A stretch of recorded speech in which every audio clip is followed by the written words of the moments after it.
रहीम अस्सलाम वालेकुम। Second year electronics ELTR 2CC chapter number 4 हमने आज शुरू करना है।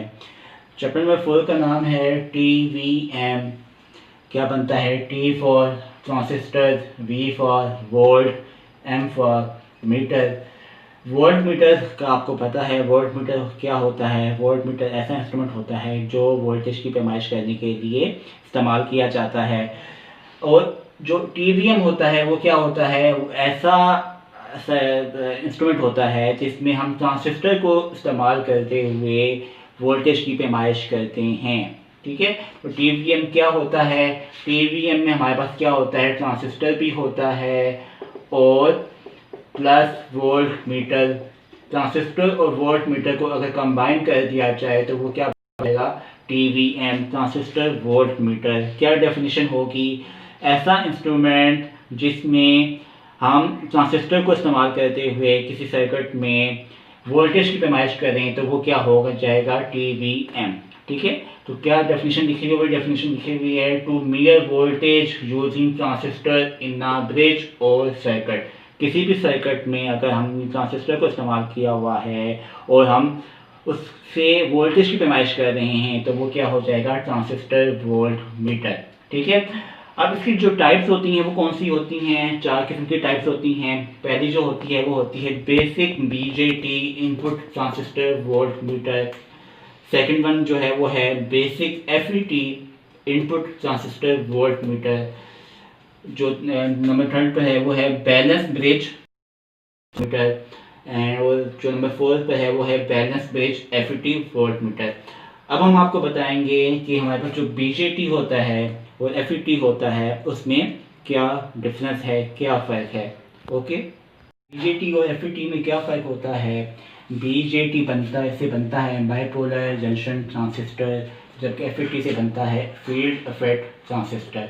ठीक है, जो BJT होता है वो क्या होता है? बाइपोलर डिवाइसेस होती हैं। बाइपोलर से क्या मुराद है? बाइ का मतलब होता है दो। इसमें क्या होगा? इलेक्ट्रॉन्स भी होंगे और होल भी होंगे। ठीक है, जबकि जो FET होता है वो क्या होता है? यूनिपोलर होता है। यूनिपोलर डिवाइसेस होती हैं। यूनि का मतलब क्या होता है? सिंगल। इसमें या तो इलेक्ट्रॉन्स होंगे या होल होंगे। ठीक है, इसके अलावा एक और फर्क क्या होता है कि जो BJT होता है उसकी जो इनपुट इम्पीडेंस होती है वो बहुत कम होती है। जब हमारे पास इनपुट इम्पीडेंस बहुत कम होती है तो इसकी वजह से क्या होता है कि ये सर्किट में से ज़्यादा करंट को ड्रॉ कर सकता है। ठीक है, और जिसकी वजह से लोडिंग इफेक्ट जो होता है वो इसमें हो जाता है। ठीक है, जबकि जो FET होता है उसकी जो इनपुट इम्पीडेंस क्या होती है? बहुत ज़्यादा हाई होती है।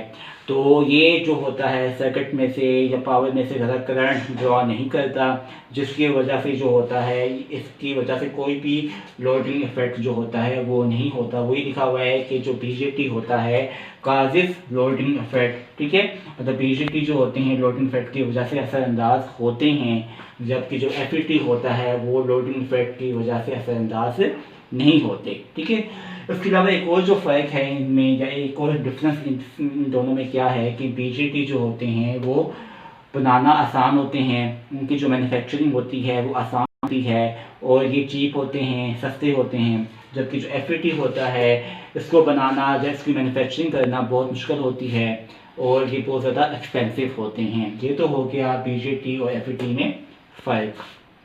जी, अब हमने पढ़ना है कि जो TVM होता है ट्रांजिस्टर वोल्ट मीटर होता है उसके फ़ायदे क्या होते हैं या बेनिफिट्स क्या होते हैं। जो पहले इसका फ़ायदा होता है कि जो TVM होता है या ट्रांजिस्टर वोल्ट मीटर होता है ये सर्किट से कम करंट जो होते हैं वो इस्तेमाल करते हैं। Use less current from circuit. ठीक है, तो क्या होता है कि ये वाले जो इंस्ट्रूमेंट होते हैं ये सर्किट से कम करंट इस्तेमाल करते हैं। तो सेकंड वाला होता है कि ये वाले जो इंस्ट्रूमेंट होते हैं TVM जो होता है ये सर्किट से कम पावर इस्तेमाल करते हैं। जब कम पावर इस्तेमाल करते हैं तो ये ज़्यादा जो वसी रेंज में जो एप्लीकेशन होती हैं, फॉर एग्जांपल जो कम्युनिकेशन सिस्टम होता है उसमें ये इस्तेमाल किया जाता है। ठीक है, जो तीसरा इसका फ़ायदा होता है वो क्या होता है कि ये जो TVM होता है ये कम से कम वोल्टेज की भी पैमाइश जो होता है वो कर सकता है। मतलब ये इसमें ये नहीं है कि ये रिस्ट्रिक्शन नहीं है कि ये सिर्फ जो ज़्यादा वोल्टेज होता है उसकी पैमाइश कर सकता है। जबकि ये जो टीवीएम होता है ये बहुत कम जो वोल्टेज होता है उसकी भी पैमाइश जो होता है बहुत आसानी से कर सकता है, near very low voltage easily. ठीक है। अच्छा, जो नंबर 4 की जो फ़ायदा होता है वो क्या होता है कि ये जो टीवीएम होता है ये जो फ्रिक्वेंसी की वसी रेंज होती है उस पर एक्यूरेट पैमाइश करता है। ठीक है। जो फ्रिक्वेंसी की रेंज होती है हर रेंज के ऊपर इसकी जो पैमाइश होगी या वैल्यू होगी वो क्या होगी, एक्यूरेट होगी। और जो सबसे लास्ट वाला जो पॉइंट है वो क्या है कि इसका जो रिस्पॉन्स होता है बहुत ज़्यादा फास्ट है। मतलब क्या हुआ कि अगर आप इनपुट चेंज करते हैं या इनपुट पे चीज़ वोल्टेज देते हैं तो इसका आउटपुट जो होगा वो फ़ौरन जो है वो चेंज हो जाएगा। इसका जो रिस्पॉन्स होता है वो क्या होता है, बहुत ज़्यादा फास्ट होता है। जी, अब हमने पढ़ना है कि जो टीवीएम होता है उसको कहाँ पे इस्तेमाल किया जाता है, या इसकी एप्लीकेशन जो है वो कहाँ पे होती हैं। जो टीवीएम होता है जैसा कि नाम से पता चल रहा है ट्रांजिस्टर वोल्ट मीटर होता है, वोल्टेज की पैमाइश करने के लिए इस्तेमाल किया जाता है। To measure DC voltage, DC current, अगर वोल्टेज की पैमाइश हो रही है तो करंट की पैमाइश भी होगी। डीसी वोल्टेज के लिए, डीसी करंट के लिए, एसी वोल्टेज के लिए, और जो अगर आपने मज़ामत की वैल्यू को भी निकालना है तो उसके लिए भी जो टीवीएम होता है वो इस्तेमाल हो सकता है। ठीक है। तो ये हमारा जो लेक्चर नंबर 1 है चैप्टर नंबर 4 का ये ख़त्म हो गया है। इसमें हमने क्या पढ़ा है कि हमारे पास जो टीवीएम होता है वो क्या है, टीवीएम की जो बेनिफिट होते हैं, फ़ायदे क्या होते हैं, ठीक है, ख़ुसूसियात क्या होती हैं, टीवीएम को कहाँ पे इस्तेमाल किया जाता है। अब आपने ये करना है कि आप जो एक्सरसाइज में चैप्टर नंबर 4 के क्वेश्चन नंबर 1 से लेकर 4 तक जो है वो रिलेट कर रहे हैं वो आपने याद करने हैं। Thank you very much.